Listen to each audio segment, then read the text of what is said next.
Hai guys, kembali lagi channel saya yang satu ini. Kali ini kita akan ngomongin soal laptop ya. Jadi saya udah ngetes singkat performa sama kelebihannya ya. Dan sejauh ini banyak yang saya suka dan ada beberapa hal yang saya nggak suka dari laptop ini ya, atau dari MacBook ini ya. Ini mencakup MacBook Air atau MacBook Pro ya. Ini beda-beda tipis guys fiturnya. Jadi yang pertama, beratnya guys, ini laptop bener-bener ringan ringan, terus desainnya elegan dan finishnya elegan lah. Kalau dibandingkan dengan gaming laptop yang konstruksinya kebanyakan di luarnya plastik ya, kalau ini udah aluminium ya konstruksinya. Dan selain itu, chipset yang diciptakan atau dibuat diproduksi oleh Apple ini, M1 ini benar-benar hemat listrik ya. Saya udah buktikan, saya browsing, saya pakai ngedit berjam-jam, itu baterainya turunnya lama banget dibandingkan dengan gaming laptop saya yang dulu ya. Terus itu responsif, snappy banget guys, dipakai ngetik, dipakai browsing, pokoknya dipakai buka apps, semuanya itu lebih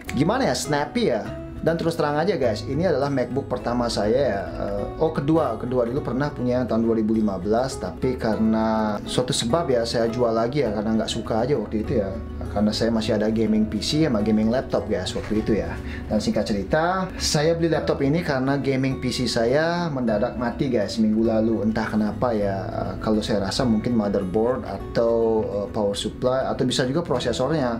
Berhubung gaming PC saya ini adalah rakitan pertama saya waktu pada tahun 2011 atau 2012 ya, yang menggunakan LGA 2011 ya, kalau kalian yang tahu soal komputer. Jadi jadul guys, bener. Walaupun itu udah saya maxed out ya, itu seperti RAM-nya, prosesornya juga sudah ya nggak terbaik sih pada masa itu, tapi lumayan ya, itu 3930 ya, 3930K ya, jadi itu bisa di unlock buat gaming ya. Dan RAM-nya pun udah di max out sebanyak 32 GB guys, jadi udah nggak ada yang bisa lagi di upgrade ya dari komputer saya ini. Terus waktu lockdown tahun lalu saya sempat ngerakit 2 buah gaming PC guys, satu buat saya, satu buat si Redan ya, buat anak saya ya. Dan itu kita ngerakitnya bareng-bareng guys, soalnya pandemik ya, lockdown, nggak tahu mau kemana, tempat-tempat pada tutup ya. Jadi saya waktu itu berpikir ini saatnya tepat buat ngajarin si Redan sedikit tentang komputer ya guys ya. Dan waktu itu kita ngerakit komputer bareng-bareng guys. Dan singkat cerita, komputer yang saya rakit 3 bulan setelah saya rakit ya, itu saya jual guys. Jangan tanya kenapa, pokoknya alasannya panjang. Ya salah satunya karena saya nggak gaming lagi guys. Waktu itu saya berencana mau gaming, streaming, dan kebanyakan rencana guys, biasa ya. Dan singkat cerita, gaming PC-nya si Redan masih dipakai hingga saat ini, dan dia benar-benar suka guys sama gaming PC-nya ya. Dan singkat cerita, seperti saya bilang tadi, saya beli MacBook ini karena gaming PC saya yang pertama, generasi pertama itu mati guys. Jadi saya udah cek, nggak tahu kerusakannya di mana. Seperti saya bilang, kemungkinan motherboard atau CPU atau power supply banyak ya, atau mungkin RAM-nya juga. Jadi kayaknya udah nggak worth it guys. Saya nggak mau buang waktu lagi untuk nge-troubleshoot ya, berhubung saya kerja 5 hari dalam seminggu dan libur cuma 2 hari ya. Jadi saya ingin semuanya serba cepat guys, seperti laptop ini. Dan ya seperti saya bilang tadi, chipset M1 ini udah benar-benar kencang dan efisien guys, jadi benar-benar hemat sama listrik ya. Dibandingkan dengan chipset Intel, hemat listrik, menggunakan low power ya, benar-benar nggak butuh tenaga atau listrik yang benar-benar banyak untuk running kayak aplikasi yang kayak benar-benar high power demand ya. Jadi itu ngefek ke panas atau ke durability atau longevity ya, tahan lama chipsetnya guys. Jadi ya otomatis ya, karena chipsetnya nggak pernah bekerja terlalu keras atau panas, jadi itu umurnya cenderung bisa lebih panjang guys. Dan nah sekarang ngebahas hal yang nggak saya suka guys ya. Yang nggak saya suka dari laptop ini, nomor satu ya, yang paling nyebelin ya, saya udah berkali-kali nyoba mentransfer file ya dari eksternal hard drive saya. Ya tentu saja ya guys ya, formatnya NTFS ya, karena itu digunakan di Windows PC saya ya. Saya mau coba transfer data, itu nggak bisa guys. Laptop ini cuma ngizinin itu read only, jadi hanya bisa file yang ditunjukkan di layar monitor dari eksternal hard drive saya itu hanya read only, jadi hanya bisa dibaca guys. Jadi nggak bisa nulis ke hard drive-nya itu ya, ngerti nggak? Akan tetapi saya bisa mindahin file dari hard drive saya itu ke MacBook ini guys.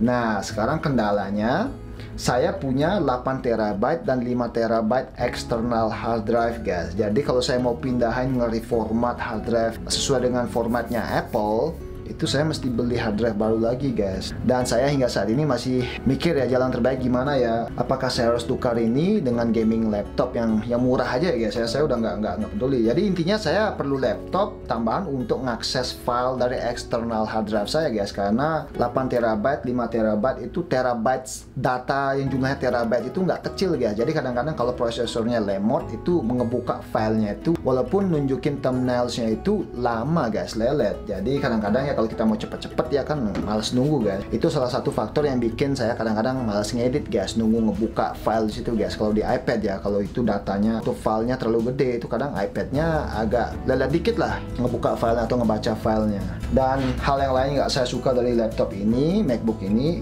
portsnya cuma ada 2 guys. Jadi kemana-mana harus bawa dongles ya atau hub yang seperti adapter seperti ini guys. Jadi yang ada HDMI portsnya, ada SD cardnya juga ya, ada USB 3.0 nya juga buat connect hard drive gitulah, hard drive atau USB flash drive dan sebagainya ya. Ya simple, bagus sih, simple, tapi ini kan di sebelah sini masih ada ruang ya kalau Apple memang mau nambahin port 2 lah paling enggak ya. Ya tapi untungnya bagusnya masih ada headphone jack guys, karena saya selalu kalau mau ngedit biasanya kalau pakai headphone itu saya sukanya nyolokin, jadi saya nggak pernah pakai wireless headphone guys, jadi biar sync gitu audionya ya. Nah hal yang terakhir yang saya nggak suka dari laptop ini adalah jumlah RAM-nya guys ya, random access memory ya, yang hanya berjumlah 8 GB guys. Jadi untuk saat ini memang cukup guys. Jadi semua aplikasi yang saya pakai dari Adobe Lightroom ya, Lightroom sama atau Photoshop, LumaFusion, itu saat ini adalah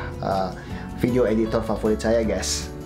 Semenjak pindah dari Adobe Premiere Pro ya, udah males guys bayar $20 sebulan, $22 loh sebulan loh subskripsinya buat Adobe, tapi nggak pernah dipakai. Jadi buat apa buang-buang duit guys. Ya memang 8 GB memang cukup hingga saat ini ya, tapi nggak future proof guys, karena kemungkinan besar banyak aplikasi-aplikasi di masa depan itu akan benar-benar demanding guys. Jadi membutuhkan performa hardware yang benar-benar paten ya, yang luar biasa. Jadi kalau ada yang mau beli MacBook Pro atau MacBook Air, kalau kalian itu benar-benar heavy user ya atau pengguna berat yang ngedit berjam-jam tiap hari, terus kayak ngedit pakai After Effects yang banyak menggunakan layer demi layer demi layer, bahkan heavy multitasker ya, itu mungkin kalian lebih aman kalau milih yang versi 16 GB guys. Tapi kalau untuk saya hingga saat ini cukup ya guys ya.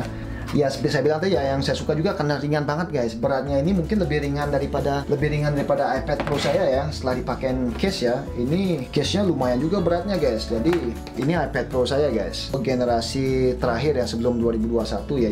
Selama ini saya ngedit video saya, ngedit foto saya atau thumbnail itu pakai iPad ini guys. Jadi benar-benar praktis. Nah kelemahannya iPad ini ya itu guys, transfer datanya itu ya agak lelet juga ya, agak lama ya. Seringkali saya kalau transfer data itu biasanya pakai wireless hub. Nah ini beda lagi guys. Jadi ini koneksinya menggunakan sinyal WiFi ya. Jadi ini bisa memancarkan sinyal WiFi-nya sendiri, punya akses sendiri ya. Jadi iPad-nya ngakses ke sini, hard drive-nya dicolokin ke sini, atau memory card-nya dicolokin ke sini guys. Jadi ada aplikasinya. Jadi dari aplikasi saya nge-manage filesnya itu. Ya kalian tahu sendiri ya, kalau transfer data wireless itu cenderung memakan waktu jauh lebih lama ketimbang pakai kabel ya. Tapi dengan perkembangan teknologi saat ini itu di kedepannya mungkin wireless transfer data itu akan sangat jauh lebih cepat guys. Apalagi sekarang ada Wi-Fi 6 ya. Cuma masalahnya ya ini kan limit versi, kalau nggak salah saya beli 3 tahun yang lalu ini guys. Jadi masih belum upgrade ya. Dan jeleknya lagi kalau kita di tempat umum pakai ini koneksinya kurang secure guys. Jadi orang bisa ya, kalau kalian orang penting kebetulan dibuntutin sama penjahat ya gampang diakses guys. Mereka bisa ngehack ke sini gitu loh.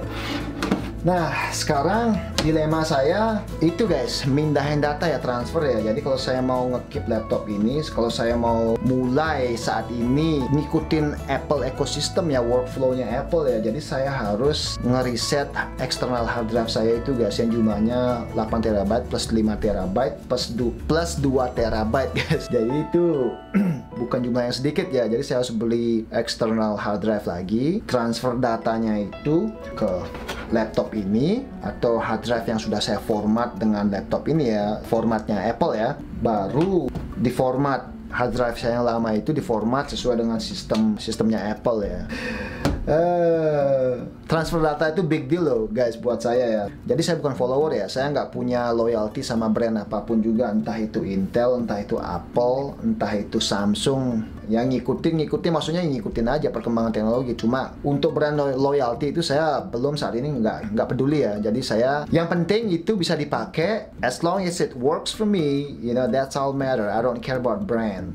Itu guys, jadi saya nggak peduli dengan merek ya, kayak sepatu, baju, apapun juga ya saya nggak peduli ya. Dulu saya suka produk Nike ya, itu karena ya memang terbukti ya, itu sole-nya bagian bawahnya, bagian bawah sepatunya itu memang jauh lebih empuk, lebih nyaman dibandingkan merek-merek yang lainnya guys. Tapi semenjak ya something lah, jadi saya pindah ke Adidas ya. Adidas pun sekarang sepatunya udah bagus guys, jadi kualitasnya udah bagus. Jadi Adidas sama Under Armour ya kalau sepatu ya. Jadi seperti itulah guys review saya tentang MacBook Air ini dari masa depan. Sorry tadi lupa nyebutin kenapa saya lebih milih MacBook Air ya ketimbang dengan MacBook Pro ya. Karena saya nggak suka touch bar-nya guys. Jadi itu kalau seandainya di masa depan ada kenapa-napa, rusak, bagaimana, itu akan lebih mahal untuk dibenerin guys ya. Dan yang kedua, saya lebih suka desainnya ini ya. Jadi lebih tipis ya, sedikit lebih tipis dan 100 gram lebih ringan ya menurut spesifikasinya ya. Dan menurut reviewer di YouTube guys ya, jadi perbandingan performa antara MacBook Air generasi terbaru ini dibandingkan dengan MacBook Pro itu sekitar 12-20% ya kalau paling parah ya. Jadi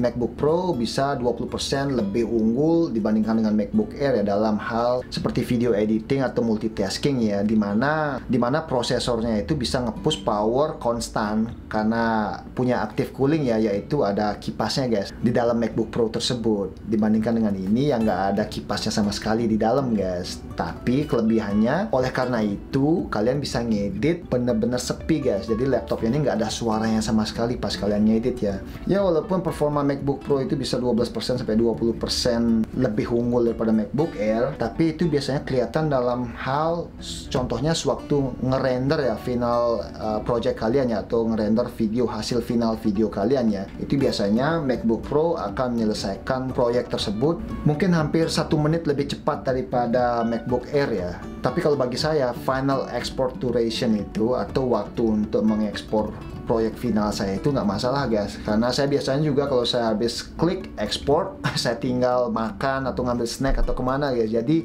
saya lebih memendingkan upload time ya kalau kita ngupload ke YouTube. Jadi kalau bisa ngupload lebih cepat lebih baik lagi guys. So back to the video guys. Jadi laptop ini benar-benar bisa saya pakai untuk workflow saya guys. Terlebih lagi setelah saya tahu saya bisa download aplikasi LumaFusion ya, yang harusnya buat iPad atau iPhone aja di laptop ini guys, dan bisa dipakai tanpa masalah. Bahkan waktu saya connect external hard drive saya itu bisa dibaca langsung oleh laptop ini guys. Jadi saya bisa ngedit langsung dari external hard drive tanpa harus mindahin files ke laptop ini dulu guys. Nggak seperti iPad saya dulu ya. Kalau sekarang setelah update itu bisa juga iPad ini guys. Cuma dulu workflow saya harus mindahin file semua dari kamera ke iPad dulu ya guys ya. Makanya itu cenderung kadang-kadang saya harus benar-benar pintar memanage data ya. Jadi jangan sampai kepenuhan ya, karena ini memorinya cuma 256 GB ya.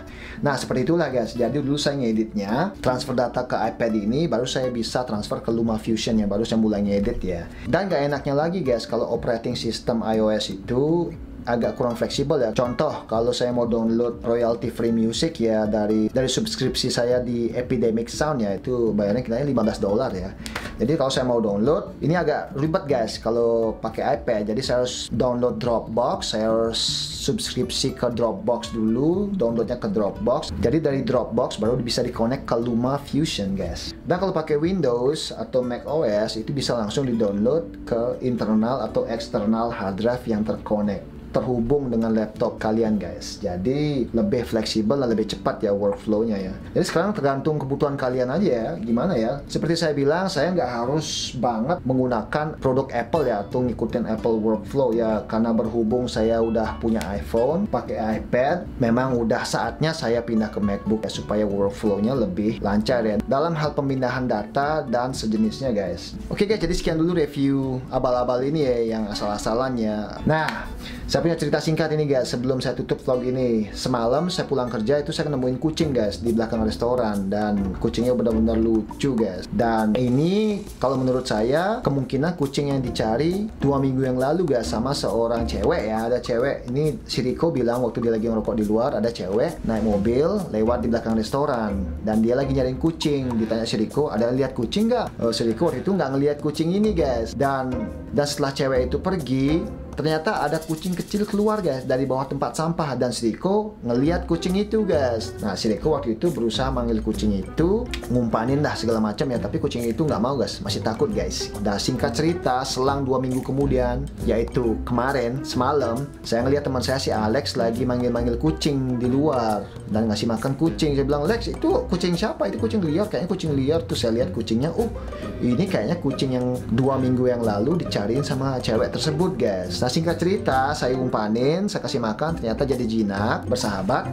Saya bawa pulang guys, saya masukin ke mobil karena nggak ada yang mau bawa pulang ya. Saya kasihan aja guys ngeliat guys kucingnya terlantar gitu ya. Ngebayangin kucing masih kecil, jadi kayak ngebayangin ya nggak sama sih dengan anak kecil. Cuma ya rencana saya mau ngepost di Facebook ya nanti ya. Ya guys, doain mudah-mudahan bisa ketemu ownernya atau ketemu rumah yang lebih baik ya.